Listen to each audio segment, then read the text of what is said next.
Welcome to the Derelict Podcast. I'm Josh Evanado.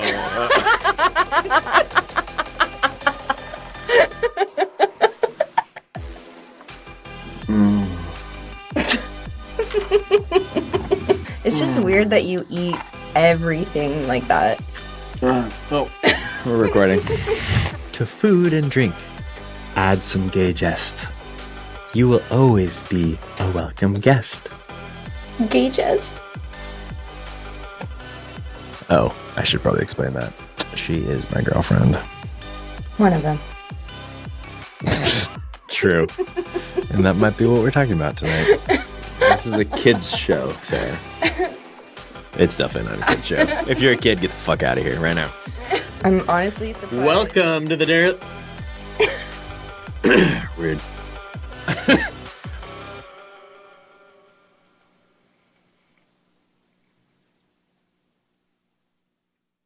Welcome to the Derelict Podcast. For the disparaged, depleted, and delinquent souls trying to find our way, we're talking about the scary part of the journey, where we don't know how it'll end. Let's be free to face our fucking failures in real time, as the most unadulterated, truest version of who we are. No sugarcoating. Welcome to the shit show, you derelict. Welcome to the Derelict Podcast. I am your host, Josh Abandonato. And today in the studio, we have a very, very special guest, Sarah Jade. Look her up on all her little handles. And what's that called? Social media? My handles. Oh, don't look at her handles. Okay, excuse me. She has no handles, obviously. But Sarah Jade, welcome. Thank you. It's lovely to have you here in the new podcast studio. What do you think? Does it look good? I love it. Oh, thank you. It's great. I did it myself. I mean, you can tell if you're close up. You probably can't tell via the video. You probably can't tell via the audio. I'm guessing. That would be really impressive if they could, though. What if they could just tell based on how the voice was echoing somewhere, like where there was a crack in the like soundboard tiles? They're like, yeah, that guy You're did like, it oh himself. fuck, what an idiot. You know what I really love about your podcast studio? Oh, what's that? The rug. It really ties the room together. It does tie the room together. Should we? It might be hard to view it via the video right now, but all of you listening, maybe you could describe it for them. Well, it's the dude. What is that reference to if somebody doesn't know? Because they're an idiot. The Big Lebowski. Just for all the listeners out there, her face and eyes got so big when she said that. Like, who would not know this? Idiot.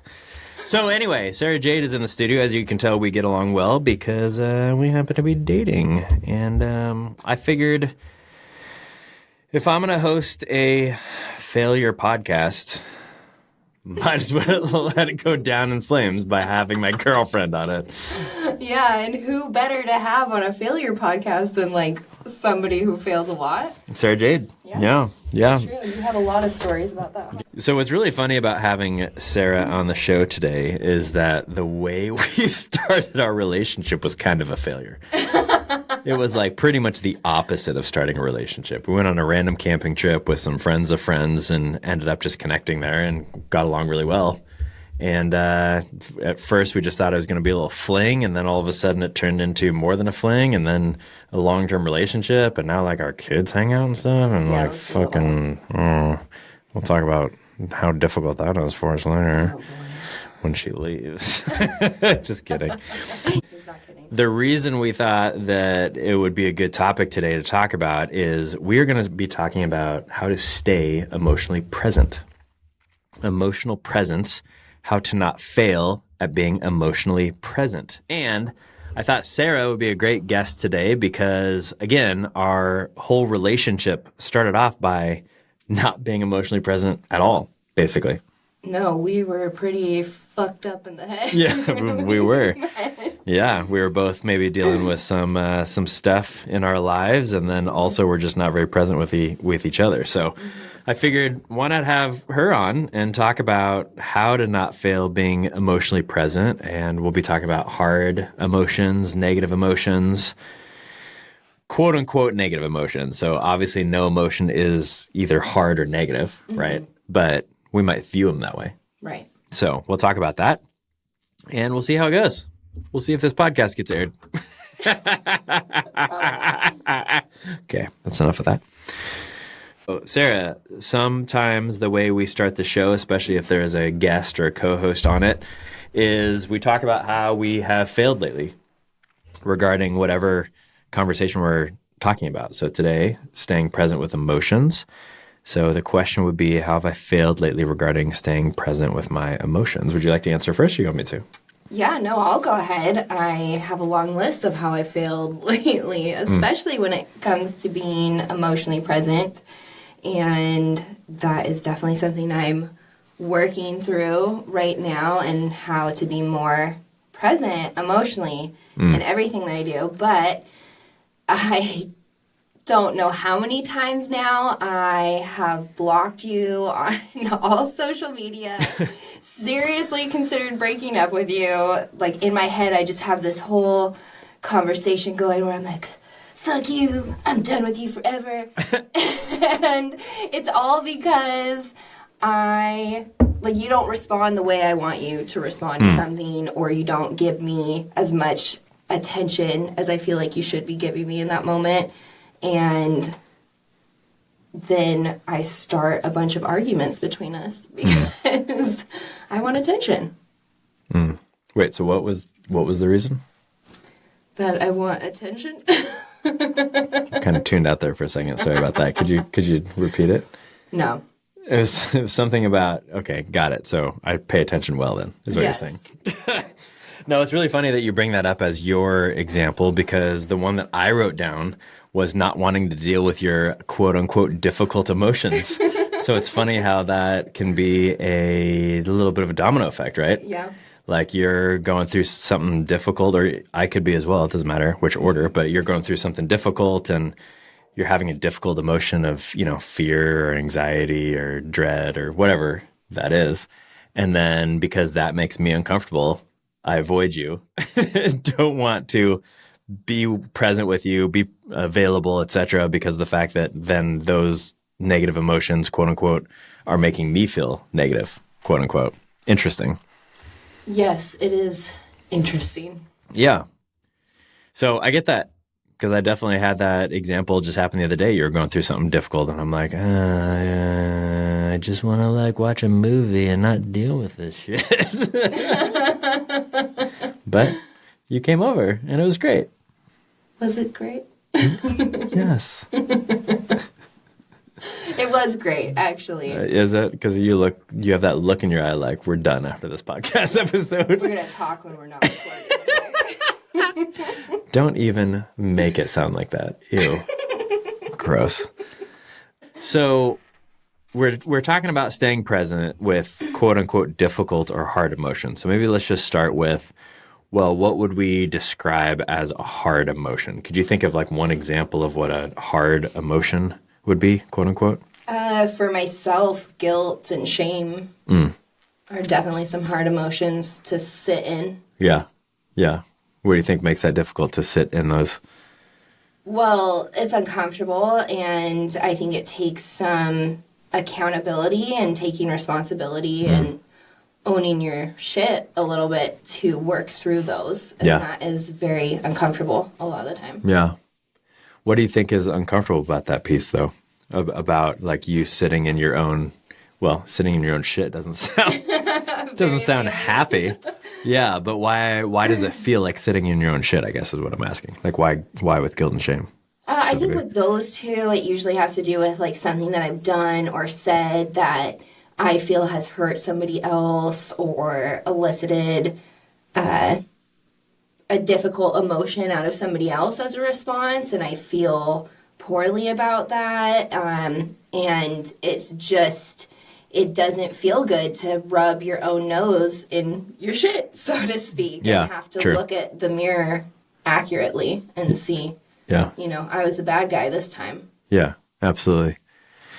Yeah, I think that's really good. I mean, I would ask the listeners, have you thought of a time where you felt like that? And maybe it's important too. We've distinguished this on other podcasts before, but maybe it's important a little bit to distinguish between guilt and shame as well. Right. So I'm not going to use the dictionary definitions right now just because I don't have them in front of me. But one way that I heard the definition expressed at one point that I really liked is that this person said that guilt is me feeling bad for what I did, something that I did, and shame is me feeling bad for who I am.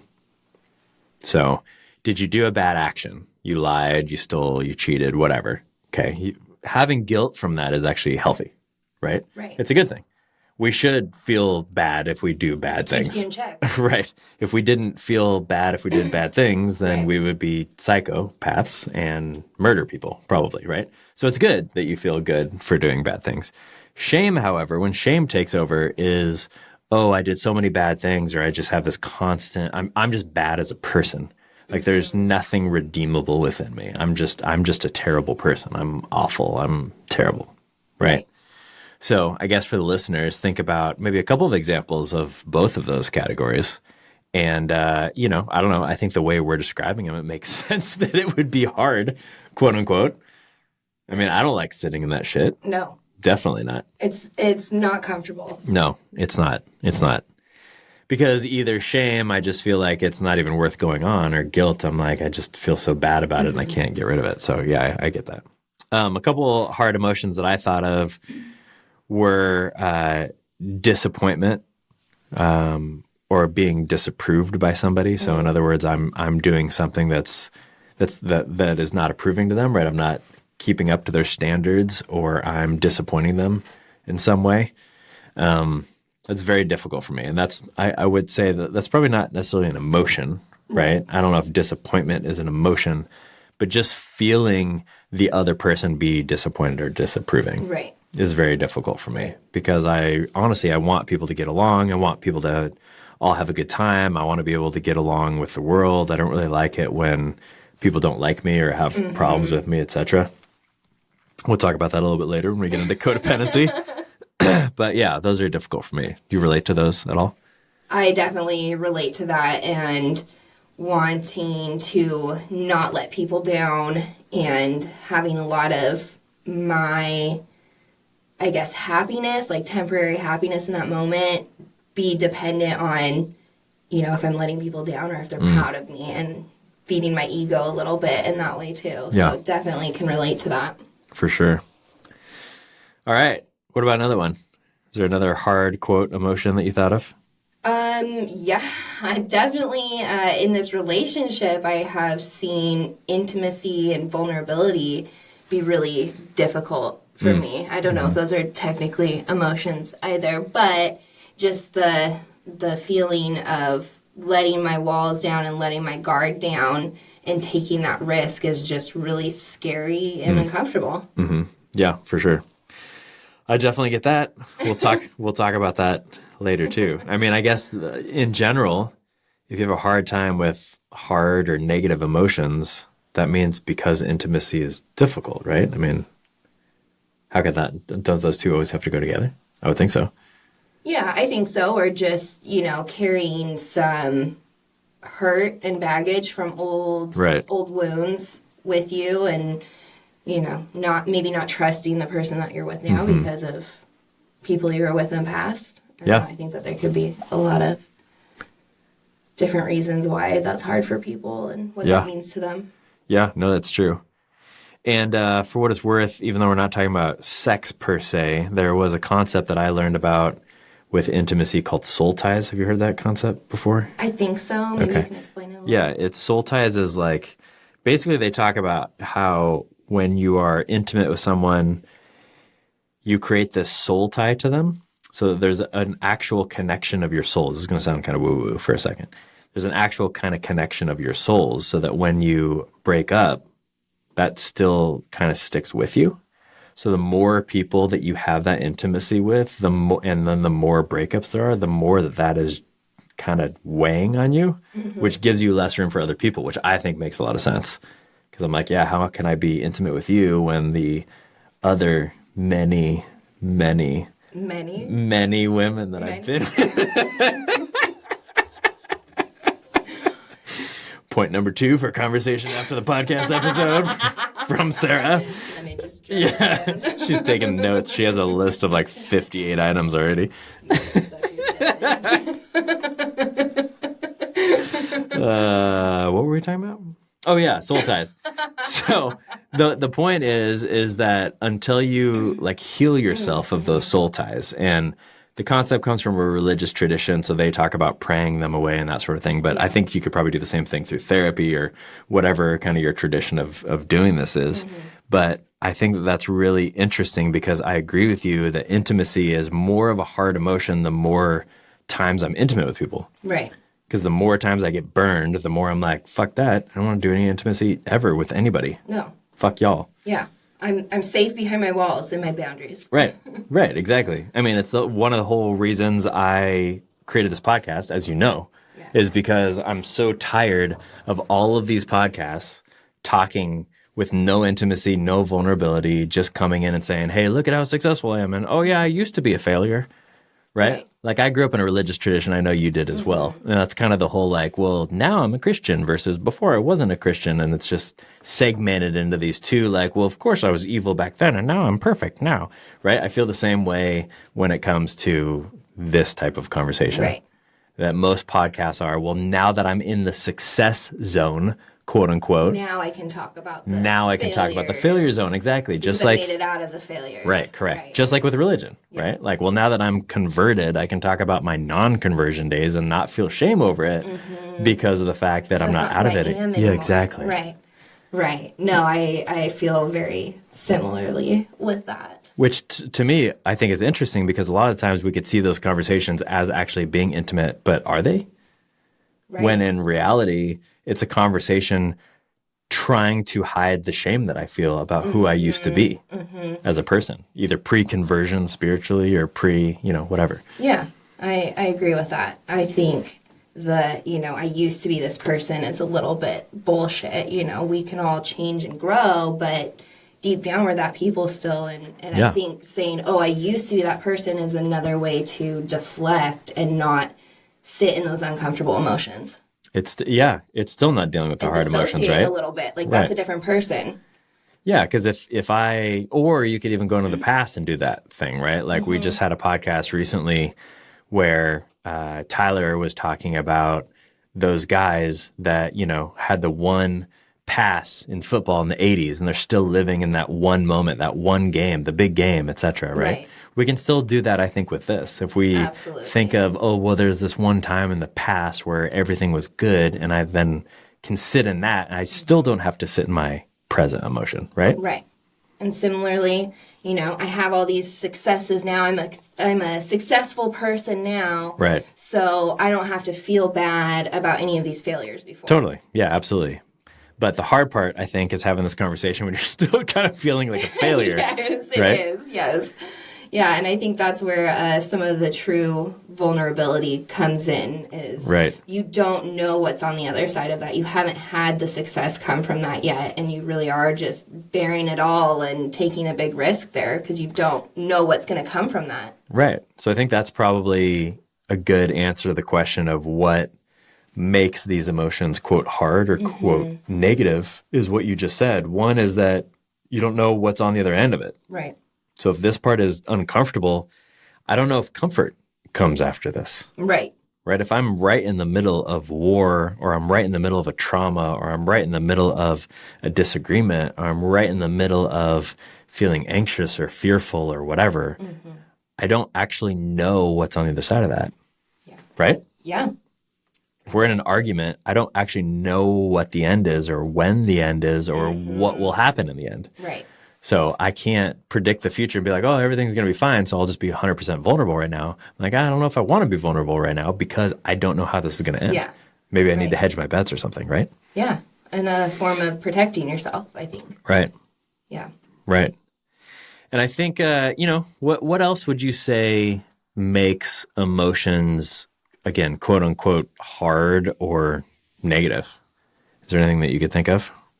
I think maybe sometimes in expressing feelings to others, like in a healthy way or in any way, actually, sometimes just comes that scariness and maybe some past hurt of, oh, they're going to reject me for this. Right. And just not having the security in myself. So just having those insecurities and maybe some low self-worth in some ways that, like, I need this person's approval. And if I have these negative feelings and emotions, then they're not going to like me anymore. They're not going to be my friend anymore. Totally. Or support me. And yeah, so some anxiety or some fear about something that could happen. yeah, and insecurity and being alone. Yeah, for sure.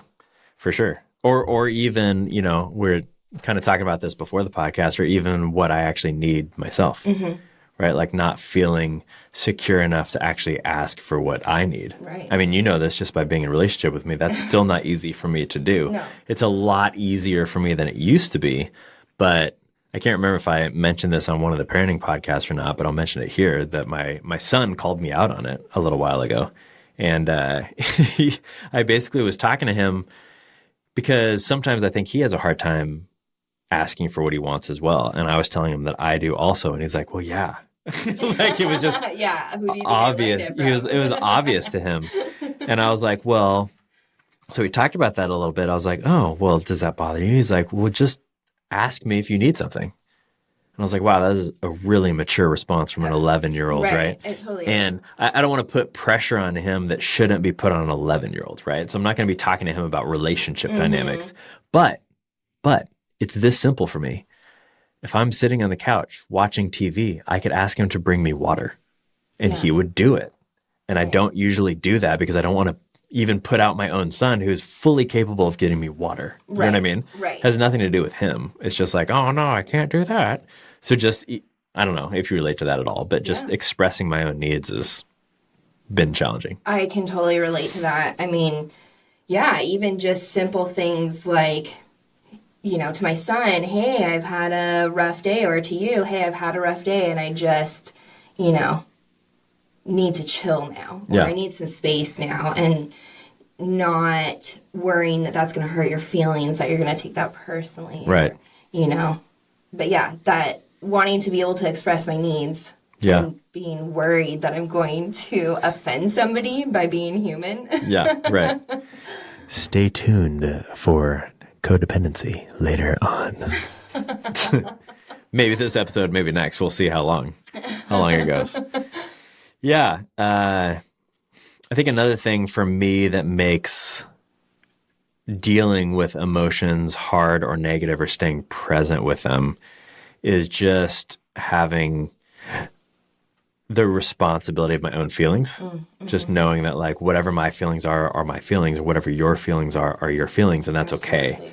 And if you have a quote unquote negative feeling, like you're sad or you're angry or you're upset or whatever, it's okay for you to have that feeling and for me not to mirror that feeling. Like just because you're angry doesn't mean I have to be angry. Just because you're sad doesn't mean I have to be sad. Right? I mean, there was a time recently that you expressed your needs after a while of saying like, oh, I can't have a deep conversation with you right now. I'm emotionally spent. I'm tired. And I was disappointed, and you were a little upset that I was, or you had reacted to that I was disappointed. And I just remember, I don't know, that was a moment of growth, I think, of saying it's okay for me to be disappointed. Right. And you don't need to do anything different, and you don't need to fix that I'm disappointed. It's okay for me to sit and be disappointed for a minute, and I'll get over it and be fine. And look at that, we got over it. Yeah, it was okay for me to need space from that because I did, and I was exhausted, and it was okay for you to be disappointed by that. I think that was definitely a big moment for both of us, to say, okay, this is what I need, and okay, I can feel, it's okay to feel this way. Yeah, for sure. Yeah. 100%. Yeah. 100%. I think also, go ahead. I think also it's just a muscle, too. The more I get uncomfortable dealing with hard emotions, the less I'm going to do it, and the more I'm going to put that off. But the more comfortable I get working through difficult emotions or sitting in them and just feeling them, the easier it starts to get to do that more often. But it is a muscle. I feel like if I don't use it, I lose it. Yeah. So what you're saying is the more comfortable you get with hard muscles, the more easier it just gets all in, works out and it just all works out and just makes you feel all better in the end. So ad break? Is that what you're saying? This ad break sponsored by Cialis. Just kidding. They were a previous sponsor. Wait, were they? I can't remember now. It was Cialis. I think it was Cialis. Okay, this ad break is sponsored by Viagra because we got to do it quicker. All right, and we're back. So far we've talked about what hard emotions are, how difficult it is staying present in those, quote, hard emotions. So what I thought might make sense to talk about next is there's, maybe a couple things that come from that. There's unhealthy ways to deal with these hard emotions, and then there's healthy ways to deal with these hard emotions. So maybe just start with unhealthy first. Okay. Sound good? Yeah. And when we were talking about the podcast before, we kind of came up with 3 A's. I don't know if this is original or not. It's not copyrighted. It's not trademarked. Maybe it's on Google somewhere. I don't know. Just right out of our butts. Just 4th A. A couple of assholes came up with these 3 A's. Wait, is that 5 A's? Because there's an asshole 3 A's and then an assholes. asshole and then a... Anyway, should have used the asshole social media clip for this one. Yes, if you're a listener and you haven't seen the show or the social media clip from a couple episodes ago, go watch it. It's hilarious. Josh will give you $20 if you can find it. No, I will not. Okay, I will. I hope this airs soon enough. There's not that many listeners. But yes, if you see the word and you know exactly what I'm talking about and you send me just the word in an email, I will send you $20. I hope I at least get a couple of takers on that. All right. So we talked about what hard and negative emotions are. Now we're going to deal with unhealthy ways to deal with the hard emotions. And before we took the break, we the 2 assholes came up with the 3 A's. Abuse, avoidance, and addiction.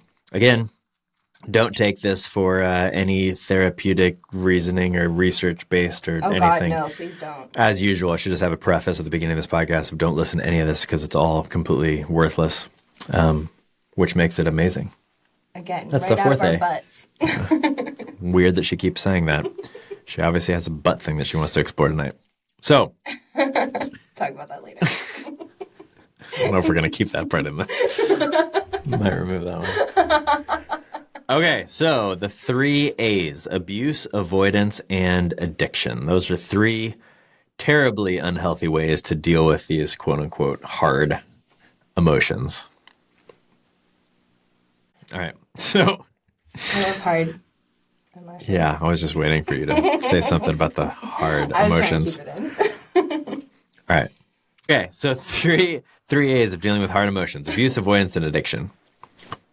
Right? Yeah. That's what we came up with. Okay, Yeah. So how does somebody deal with a, quote, hard emotion with abuse? You want to tackle that one at all? Oh, yeah, totally. I definitely know when I have been frustrated or embarrassed that sometimes I just react in the moment and it comes out angry and I yell or I say things that are hurtful to people that, in hindsight, I probably would not have said it or in that way at least. And Right. And it's abusive to people. Right. Yeah, it's like the opposite of codependent, right? Which we'll talk about a little bit later. It's I get insecure or upset or uncomfortable with this, quote, hard emotion, and therefore I just try to put it out on somebody else. Yeah, it feels like being a toddler, Yeah, for sure. And it could be verbal, it could be physical, any of the abusive tactics as well. And obviously, if you are a victim of abuse or anything else, we are not, taking this lightly at all because it is a very serious issue. And I don't know about your experience, Sarah, but my experience with abusive people is that generally speaking, abusive people have been abused. themselves. I think it's kind of hard to be abusive if you haven't been abused yourself. However, I've definitely met ones that were abused in a very minimal way and then turned that into a really huge way and vice versa. So I don't think that there's any specific scientific formula to it. But abused people are usually, you know, as one of my mentors says, hurt people. Yes. Right? I agree with that. So usually they're from kind of an abusive place. But wouldn't you also say that it's some sort of insecurity? Definitely. All the time, right? Absolutely. I mean, if they're secure in themselves and how they feel and who they are and everything else, why would they need to be abusive? They wouldn't need to be. Right. And I think of all the times that I do feel secure in myself or confident in myself or, you know, sure of myself, and I don't lash out at people that way. I have patience in those moments, and I have empathy, and when I don't want to deal with myself and my shit that I've brought into my own lap, you know, then I will take it out on everyone else around me because that's easier in that moment, I guess, than pointing the finger at myself. Yeah. Yeah, for sure. Yeah. For sure. I get that. So we're not doing an entire podcast on abuse, so we'll move past that one. Unless there's anything else that you want to say about that. Is there anything else that stands out to you about just dealing with hard emotions through abuse? It's one of those compounding problems because the more, like, I'll take my relationship with my son, for example. That's one where I definitely, like, lash out and I lose my patience and I yell at him, or I'm just not as nice and loving as he needs me to be. And Sometimes. Yeah, yes. Sometimes. Not all the time. No, but in those moments when I am, you know, then I have all this guilt later about how I acted, and then I feel shameful about who I am as a parent, and how could a mother treat her child this way, and then I'm lashing out even more because I don't want to deal with those emotions. So just gets worse and worse and worse. And didn't those hard or negative emotions probably lead to you lashing out in the first place? Right. That's exactly what it was. So it's just it's a vicious circle. Yeah, absolutely. I would say a circle even more than a cycle, right? Because it's like I get offended, and then I offend, and then I get offended, and then I offend, and then I get offended, and then I get offended, you know, and then I get insecure and hurt, and you're right, exactly. Yes. Yeah, absolutely. And until you can get yourself out of, at least for me, until you can get yourself out of that and just step away and be like, okay, like a couple years ago with my kids is, you know, breaks. Like I've allowed them to take breaks forever, but I've just come to the point where it's like, if I can tell that I'm about to lose my shit on them, I look at them, I'm like, okay, you guys go do whatever you need to do. Come get me if it's an emergency, if there's blood, if somebody needs to go to hospital, whatever. Otherwise, I want to be on the back porch smoking a cigar. And I'm going to take a half an hour to 45 minutes smoking the cigar, or 15 minutes, or whatever it is that I need at that moment. And just chill and just be with myself and process whatever it is I'm going through, so that I don't just turn into this raging asshole with my kids for the rest of the day, because I don't want to do that. Right. So I definitely relate to that for sure. So, I mean, and that might be a good thing for us to talk about that wasn't even on the outline. But if you are listening to this and you've dealt with, quote, hard or difficult emotions in the past, here is one thing that I have found personally to be extremely helpful to deal with that. Is the first step is awareness, obviously. You have to realize that you're feeling something. So if you don't realize that you're feeling fear, anxiety, hurt, dread, whatever, you're not going to be able to do anything about it. So one is just getting into the habit of being able to feel that emotion is present. And then what you have to do is you have to break the pattern somehow. So you got to get out of whatever you're doing. So like for me with my kids, as an example, if I'm talking to them, I realize what I need to do if I'm getting really frustrated beyond is I need to stop talking to them. Like I need to break that pattern. Yeah. So that's why I instituted breaks for myself. I'm like, look, I need to walk away. I'm going to go take a break. You guys do whatever you need to do. Okay. So it's interrupting patterns, right? It's changing your physiology, moving around. If I'm sitting down, get up, dance around, walk around, do a couple jumping jacks, go do some push-ups. Yeah, exactly. So plug Tony Robbins again. Yeah, exactly. Always plugging Tony Robbins. Yeah. So yeah, that's just, I think, maybe one thing before we even get to how to deal with some of these hard emotions. That's one way to do it. Yeah. Is to break the pattern of that unhealthy emotion and go do something else. Right, and just getting in the environment and the headspace that you need to be in to actually deal with those. Yeah, absolutely. So then what would be the opposite of abuse? I guess just avoidance, right? The next A. Yeah. So instead of Definitely. me coming after you or coming after somebody in a verbally, physically, whatever abusive sort of way, I'm just going to avoid you. Yeah. I'm going to ghost you. That's a big one in today's world. Fuck me. Ghosting people, I swear. Yes. If I could eliminate one thing, but that would be one thing on top of my list that I would eliminate. But I think that's why people ghost, right? Mm-hmm. Is want to avoid. Right. People have never ghosted me that want to face a problem. Right. Right. Doesn't make sense. Yeah. So that would be one example of avoidance, right? Ghosting, which I'm sure you've never done to anybody, but people have probably done to you. No comment. List number 68 that I'm going to talk to Josh about after this episode. At least it's 68. You know what comes next. So, da-dang, that was supposed to be rim shot, but it wasn't. I forgot I was going to have the sound thing open so I could do like a little rim shot. I'll add it in later and then erase this whole part because it's all stupid. So, on that note, mate. That's not a noise. That's not a note. That's a note. We're so done. This commercial break sponsored by Crocodile Dundee. All right. I cannot wait till OG Australia. I honestly can't wait till I start getting all the lawsuit from all these different companies and music people and everything else that are sending me all this stuff. Like, you can't say our name on your podcast. Yeah, but then everybody else who you didn't name will be like sending you. Yeah, as they should be. Right, exactly. Crocodile Dundee should be paying me. Who's still watching Crocodile Dundee unless you live in Australia? It's like the movie you watch every single night of your life. You're not even Australian. Yeah, Are you? You kind of look Australian. All right, what are we talking about? Oh, yeah, the 3 A's. So first is abuse. I'm going to come after you because of my insecurities. The next one is avoidance. Mm-hmm. I'm not even going to come anywhere near you. Yeah. So one example of this is ghosting. Yeah. You have an example of being ghosted recently or one that you can think of? I mean, you ghost me every week. Actually, what's funny is us talking about this ghosting. All right, I'll just tell this story because this just happened right as we were about to start recording. So we're recording kind of late tonight. It's Saturday night because why else? What else are we doing on a Saturday night besides recording a dumb podcast? Party animals. But it's my buddy's apparently birthday party tonight that I was unaware of, which I can't wait till he listens to this episode Your and hears this whole friend in the whole easy. He thinks I am. So anyway, he literally just texted a couple hours ago and was like, "Are you coming out tonight?" I was like, "To what?" And he's like, "Oh, I'm going out for drinks for my party because his birthday was just a few days ago and we weren't able to hang out because he was with his kids." And I was like, "What are you talking about?" And then I looked at you and I was like, "Did you get an invite from his girlfriend?" And neither one of us had heard anything. And then he sent me the text that he sent. And what happened is he texted the wrong person.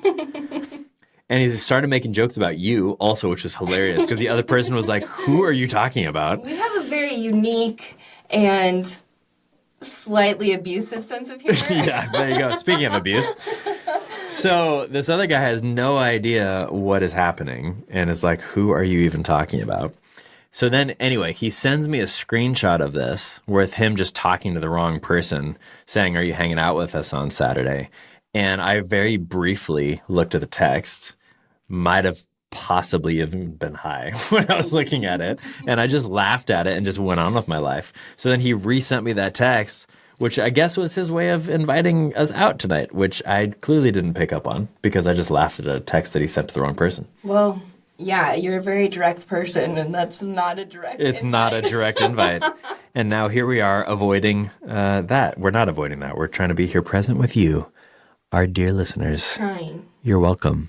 I am missing my best friend's birthday because of you. It's because of him. Don't let him gaslight you. It's because of you, listeners. All the listeners are like, "Why are we listening to this episode?" Anyway, so that's one way to avoid is gaslighting, right? Just not responding, not wanting to deal with it. "Oh, it's too difficult. I don't even want to say anything," right? Another example, what are some other examples that you could think of? Even thinking about something, not dealing with it, ghosting, leaving a job without saying anything to the Hypothetically. hypothetically. Not that you did that, but somebody I don't you know knew. anybody. Somebody that you knew. I heard of somebody who knows somebody, and yeah. Yeah, I know. I guess it's not total avoidance, but it was like the employee that just left a letter in my inbox. It was my personal assistant that one time. That was a good one. Or the other one, there was an even better one. She just literally left, just didn't come back from lunch. And never even responded to me after that, ever. So, right, or just blocking people. I mean, yeah. Or deflecting. Yeah. Right, of me just not being present at all for what you're saying and just deflecting it into something else. Not that I've ever done this on this podcast, but I've heard of other people doing it in the past. Yeah, you've never done that in a relationship either. Nope. Good. That's great. Another one we came up with that we thought of before the episode, before we started recording too, was the saying "that's gay." Yes. Which is funny, right? It's a funny saying. People get offended by it. Well, we think it's funny. Some people think it's funny. Who does the stand up about "that's gay"? That does it really. Oh, it's Joe Rogan. Oh. Speaking of the most famous podcaster.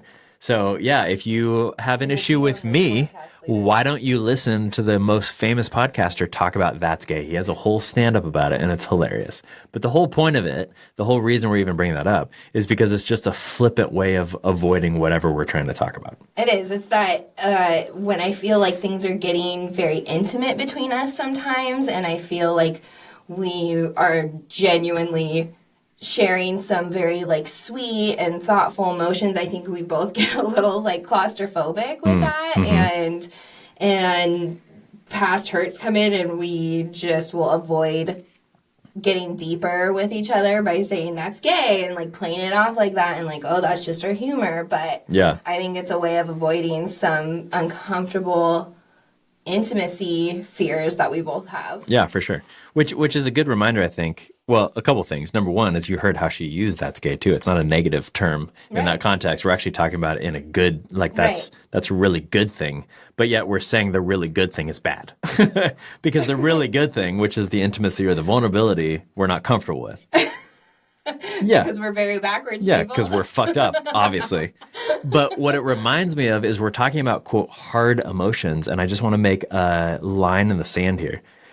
You'll notice we're talking about hard emotions. And one hard emotion is intimacy and vulnerability, which is a good emotion. Right. So we're not saying these emotions are negative. Right. There aren't any negative emotions. There's just emotions. Right? There are no good or negative emotions. There's just emotions. Absolutely. So they could have a positive or negative connotation to them, but they're not good or bad, maybe is a better way of saying it. There are no good or bad emotions, right? So avoidance isn't necessarily just avoiding abuse or an abusive situation or something that's really negative or bad, I should say, in that context, right? Avoidance could also be avoiding a good thing. Yeah. Right? Yeah. Absolutely. I think we're also avoiding facing some of our fears there because, again, there's that we don't know what's on the other side of that. Yeah, for sure. Yeah. We've talked about the first two A's, abuse and avoidance. And assholes. And asshole's not an A. You're messing up the audience. They're like diligently taking notes right now. You got to realize every podcast listener hangs on every word I say so much. Is that what you think? God, she wouldn't even let me have that one. You guys hear what I have to deal with? All right.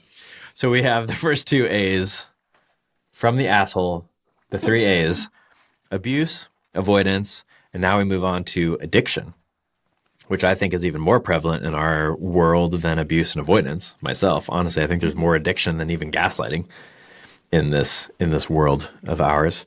But addiction or medicating, so that could be anything from alcohol, drugs, sex, love, codependency, even. We'll talk about that one.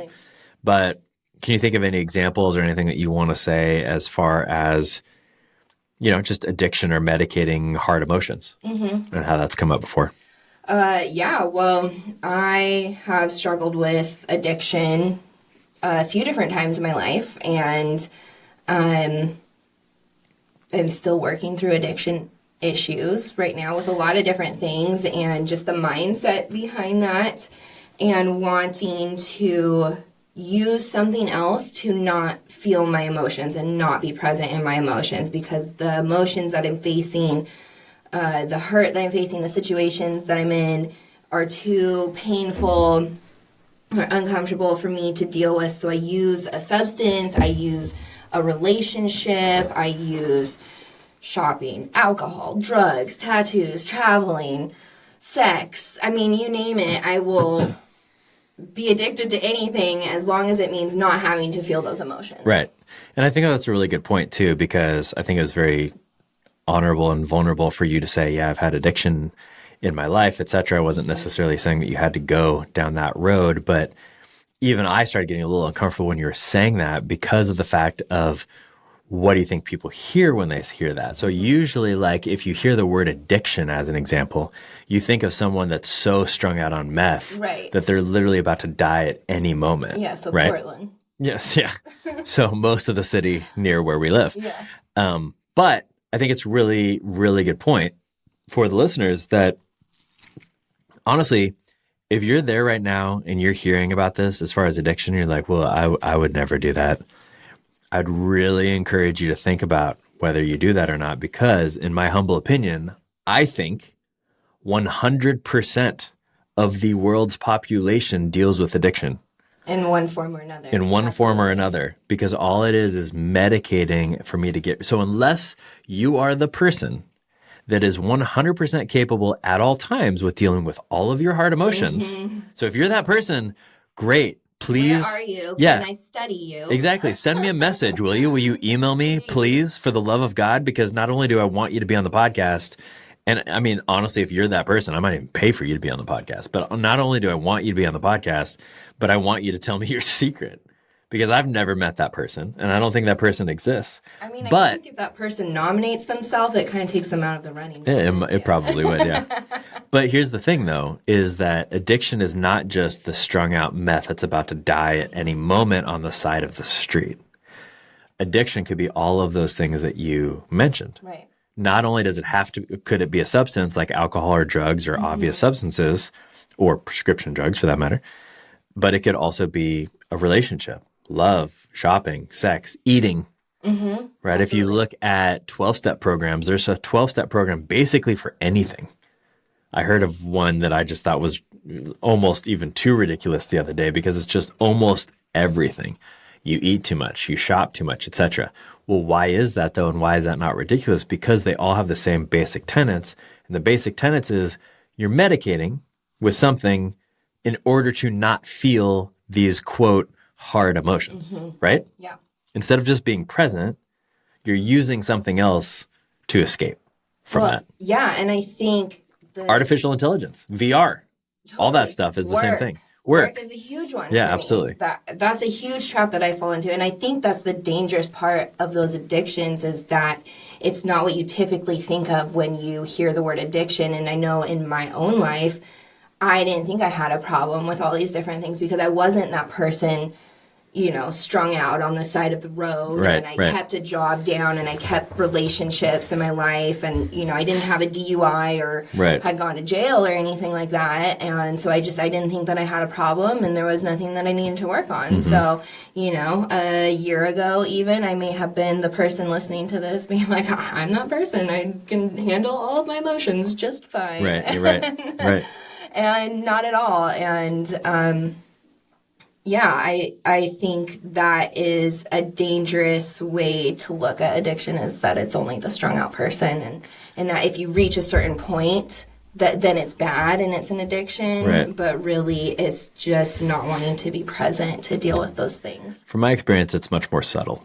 From my experience, it is just not wanting to be fully present in a situation with whatever we use. And I think the hard part about addiction as well is that there's also societally appropriate addictions, right? Absolutely. As in we live in the United States of America. One of the ones that I would say has been societally appropriate for a very long time in this country is workaholism. Absolutely. You work harder, stronger, do what you need to do, go just make it fucking happen, right? Hustle. Like, so if somebody's addicted to that, they're like, oh, that's much better than being addicted to meth.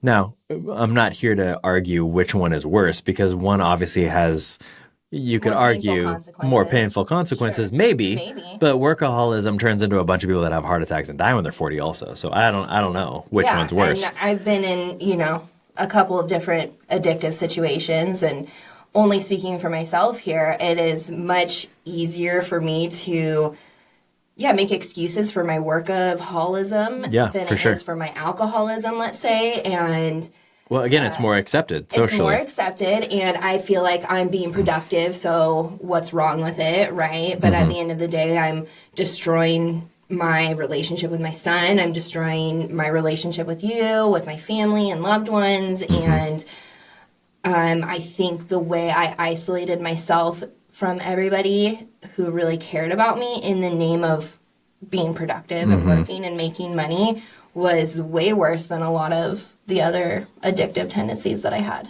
Yeah.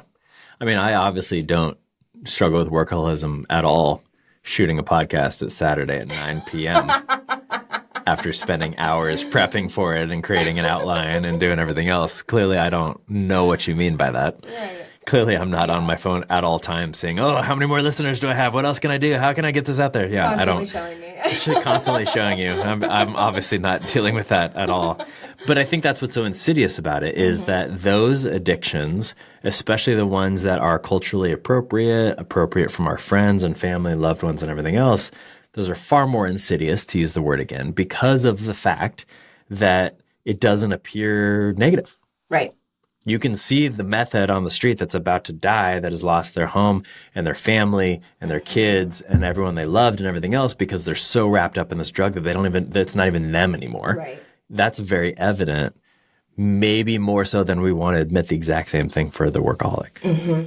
Yeah. Or He's for in the a suit and shows up in a nice car, or for the overeater that's 600 pounds that we're not allowed to say is fat anymore because that's insensitive. Or the bulimic person, or right. I mean, yeah, you name it. And right. Yeah, I think there's a lot more danger to the socially acceptable addictions, for sure. And agreed. And again, it's also making it socially acceptable to push your problems off and not face them head on and not sit in these difficult or hard emotions. Right. And we might even just do, I'm sure there will be more podcast episodes about codependency, love addiction, etc. We've touched on them in the past. If you've listened to any of our past episodes, we're going to touch on it a little bit here too, because I would say one of the biggest addictions that I see, or the biggest ways of medicating I see in our culture, or maybe most of Western society, is love addiction, codependency, which kind of go together. Of like, well, I need you, you need me, we need each other. This very unhealthy, like, without you, I'm dead. Right. I'm not my own person. And it's in movies and songs, and I just feel like it is deeply embedded into every aspect of our culture that you need another person to be complete, and that you won't find love and happiness and fulfillment unless you're with somebody else and they dote on you and worship the ground that you walk on, and if things aren't rainbows and daisies all the time, then you're all just fucked. Right. So here's a test for all of our listeners. Go on whatever platform you're on right now. This is on pretty much all the platforms. So whether it's Spotify or Apple or Google or iHeartRadio or wherever you are, okay? Go on to that platform, because that platform most likely has music as well, almost for sure. And if that platform has music, try to find a love song that's not codependent. Go ahead. Why don't you just pause right now and go try to figure that out? Because I would guess you will not be able to find one. And if you do, it's going to be very difficult to find. And not a lot of followers or fans or... No. It's not popular. But can you have love without being addicted to love or without being codependent? Absolutely. Yeah. I mean, don't you love your son no matter what? Absolutely. And you might not like him sometimes, right? I'm the same way. I'm obviously the same way with my kids. I love them no matter what. Absolutely. I don't respect them or appreciate them or like them all the times, but I do love them no matter what. Yeah. That is not an addictive love. No. I love them because they're my children. That is not a codependent love. I am not loving them just because they're loving me. I love them no matter what. And if you say no matter what, it can't be an addiction or codependent. It can't. It's impossible. Right. Right? Now, can I fall into codependent traps with my kids? Of course I can. Totally. Or like being the But- good parent or the socially acceptable parent. But my point is the fact that is love that's not codependent. So why aren't there love songs that aren't codependent? I mean, I think they are out there, but they're going to be hard to find. They're going to be hard to find. How about this? Go on your platform and go find one and send it to me.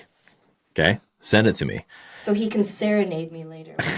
In the show notes, there's always a spot to email us. So click the email button, email it to us. It'll have the subject of this title of this podcast episode in the subject line already. You have to do nothing. All you have to do is click the email button and then type in the name of the song. I'd love to see it. I want to see how many we can collect, and then maybe we'll talk about it next time. On that note, I just want to point out that Josh and I are matching today. Don't do that. I'm going to kick you off the podcast right now. I'm going to mark that and delete that shit later. All right. So on that note, we don't have a lot of time to talk about this, so we might do I'm sure I'll do other podcast episodes on codependency as well. Maybe I'll have Sarah back if she wants to come back after this. We'll see. We'll see what she says afterwards. But if we're looking at the 3 A's, there was abuse, right? So I'm insecure, so I'm going to beat you up, or I'm insecure verbally, physically, whatever. Mm-hmm. There's avoidance. I'm insecure, so I'm just going to not pay attention. I'm not going to be present. I'm just going to peace out. Which our society is so filled with people piecing out. Virtual reality, that's all virtual reality is. Totally. Right? Create your fantasy. Or worse than virtual reality, in my opinion, is influencers. Where now you can't travel anywhere without somebody trying to live the experience through their phone. And I'm just like, just put your phone down for a second and just be present to what's happening with no technology. It's so hard to do. And I am a victim of it as well. Sure. I definitely pull out my phone, want to take pictures of the kids, etc. So just be present. Somehow humans were present with other humans for thousands of years before these stupid fucking devices that got into our pockets. How have we lost how to do that? Anyway, I'm an old man. I'm going to get off my soapbox for a second. All right. So we have abuse, we have avoidance, and then we have addiction. Medicating through alcohol, drugs, sex, love, and the big one, codependency. So again, this is not a podcast about codependency, but let's just, I've mentioned this in previous podcasts before. I really like Melody Beattie's work on the subject. She wrote a book called Codependent No More. She also wrote several other books. Check her out. She's a great one. We'll have one of those items in the show notes for you. But the way that she describes codependency is she says a, quote, codependent person is one who has let another person's behavior affect him or her and who is obsessed with controlling that person's behavior.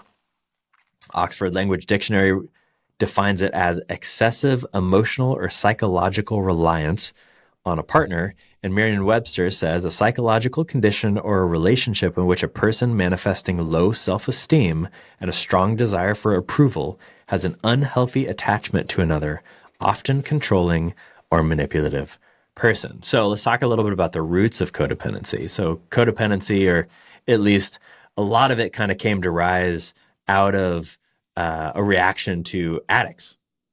So like Alcoholics Anonymous came out in order to help alcoholics deal with alcoholism. And then what came out of that is Codependence Anonymous, because what they realized is that all of the alcoholics' wives, I say wives because majority of them back then were men, but their spouses were codependent. Almost all of them. Yeah. Because addiction breeds codependency. So, well, and the enabling of codependence breeds addiction. Right, correct. Codependency is just another type of addiction. It's just not alcohol or drugs or something else. Again, one of those subtle ones. Yeah. So another unhealthy way to deal with hard emotions is codependency, aka the way I think of it is I am going to do something to try to have you respond in a certain way that makes me feel good. Right. So in other words, I want to do something so that you make me feel good, which obviously you can't make me feel anything and I can't make you feel anything. Of course. But if you respond in a certain way, then I can feel good about myself. Absolutely. That's codependency. Yes. And I think that sums it up really nicely and clearly. And just confusing the responsibility of whose emotions belong to who. And right. And yeah. If we're in here's an example that I thought of, right? If we're in a fight and you are upset, well, I don't want you to be upset because I love you, I care about you, you're my girlfriend. And I want to say, okay, now I don't want you to be upset. So then I think to myself, well, what can I do then to appease her to make sure that she feels okay? Because in reality, frankly, it's not that I don't want you to be upset. I don't want you to be upset. But more importantly, I don't want me to be upset. Right. And that's what codependency really comes down to. Because we were having this conversation before, right? About like, well, when is it just being in a caring relationship versus when is it codependent? And for me, it always comes down to the why. I think that makes a lot of sense because I think that is something that I also struggle with currently, especially in our relationship of just where is that line of, well, I care about you and I have empathy for you and I want to be here to support you. But then that why of, well, is it because I just care about you and that's it? Or is it because I don't feel good if you don't feel good and I need you to feel good so that I can feel good? Right. Even though it really doesn't work like that. Right, exactly. I think that's the difference between codependency and just being in a good, healthy relationship where you care about each other. Yeah, right? And I think that line can get muddled really easily. And I think both things can be happening simultaneously also. Yeah, for sure. But the appeal, at least for me with codependency, and again, we'll talk about this on a future podcast as well, so stay tuned. We have lots of stuff to talk about. But for the purpose of this conversation, the reason for me it's so appealing when I'm dealing with a, quote, hard emotion is that I never have to deal with that hard emotion. Because if I'm feeling fearful, but then getting you to be happy makes me happy, guess what? I don't have to worry about my fear. Yeah, absolutely. Again, I'm not taking responsibility for my own emotions or difficult feelings. I'm putting that all on you. So if you're okay, then I'm okay. And I can be okay without having to go through the discomfort of dealing with my shit. Yeah, for sure. And now a word from our sponsors. This ad break is sponsored by codependent movies like Midsummer, Superbad, Monsters Ball, Traffic, my personal favorite Titanic, and even Leaving Las Vegas. Come get them at a Blockbuster near you. Get them. Really? I'm talking about Blockbuster, and the only thing that stood out to you was cum. What else? The joke was the Blockbuster, not the cum. God fucking. All right, that's the end of our ad.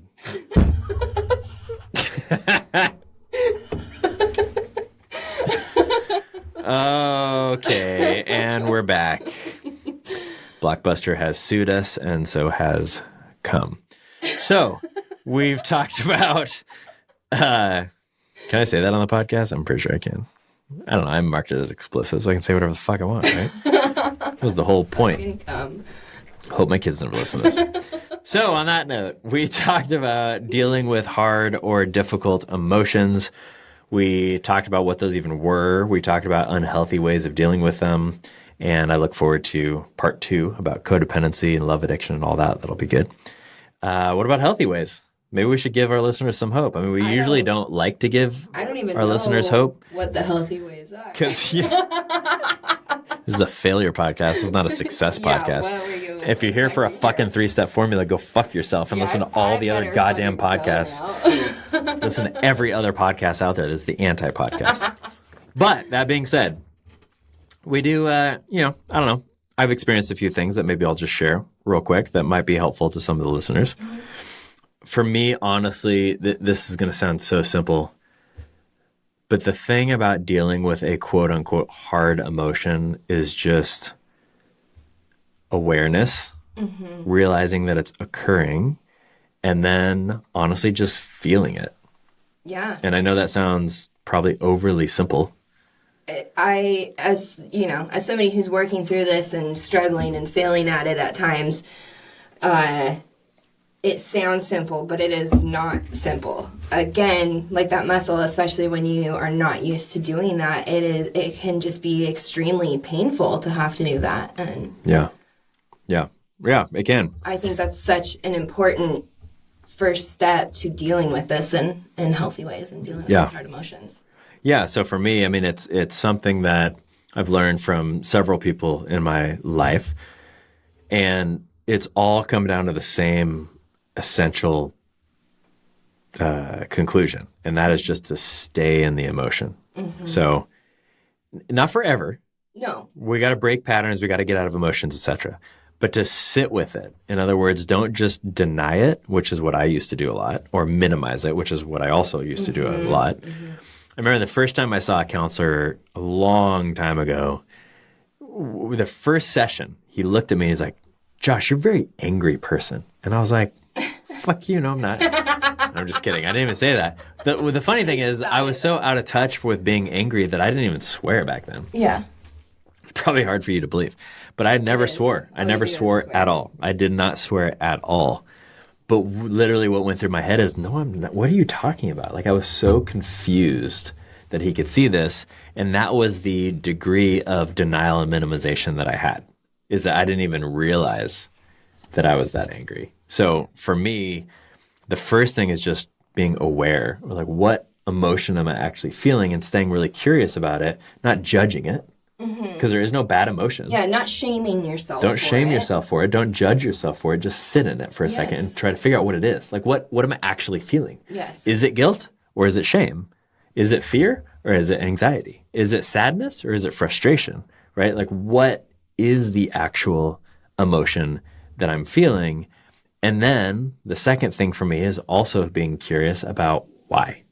Absolutely. So it's grief. Why? Well, yeah, do I have grief? I think that, like you were saying earlier, there's no negative or positive emotion. I think all of our emotions are a signal to us from, God or higher power, the universe, whatever you want to call it. But just, I think that there can be a lot of guidance if you're open to figuring out what that emotion is, first of all, and then being comfortable enough to sit in it for a moment to really, like, get all the tangles out of it and figure out why you're feeling like that. So that way you can really make some headway of digging yourself out of the emotional hole, so to speak. Yeah. So for me, I agree with you. It's awareness. What is this emotion? Being curious about, well, why am I feeling this emotion? And then where I feel I've had a hard time with things like therapy and coaching and other, it depends on the demographic or the area, let's say, that you're studying. But the hard part that I've had about those is sometimes that's where it stops. It's like, we'll be aware of it and then, like, sit in it. Okay, but then what? So for me, I would say the most important piece of that is that I sit in the emotion, I figure out what it is, I'm curious about where it's coming from, I try to figure out, okay, why is this actually happening? And then I think the most important piece for me is to speak truth to myself. So, okay, I'm really fearful.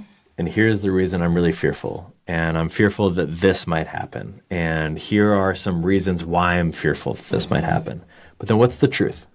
The truth is, could it happen? Sure. Is it the end of the world? No, never is. Right. There is no end of the world except for the end of the world. And none of us have seen the end of the world. And none of us know when it's coming or how it's happening. Or if it's even going to happen.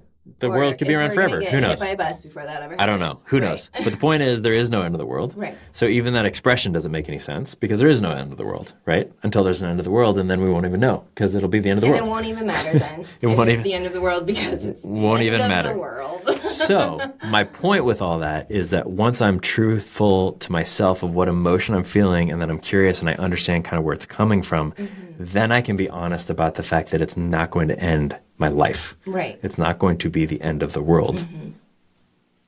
Right? Absolutely. And then I can say, here's the truth. Yeah. That story that we tell ourselves is so powerful in the language that we use and how we frame things in our own minds about it. And and I think some of that can come with the codependency and the addictions and just that we have let that story get told in a way for so long that we're really not speaking truth to ourselves. Yeah, for sure. For sure. And for me, that then relates to me being secure in myself, right? Absolutely. Because then if I can be secure in this is my emotion, and it's not good or bad, it's just my emotion, and this is why this emotion's happening, it's all very logical, which is hard. It's hard to be logical when you're feeling emotional, right? Yes. But it's all very logical. It's like, this is the emotion I have. Here's the reason I'm having it. This is what it happens. And this is the truth about me and why I'm a great person. I mean, honestly, it's not that complicated. But when you're in that emotional state, at least for me, it's really hard to get there sometimes. Simple, not easy, right? Yeah, for sure.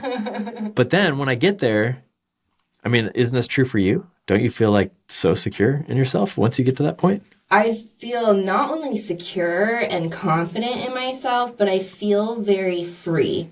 Like all these things, because I've lived in addiction. I've lived where I am actively numbing myself and avoiding feeling hard feelings.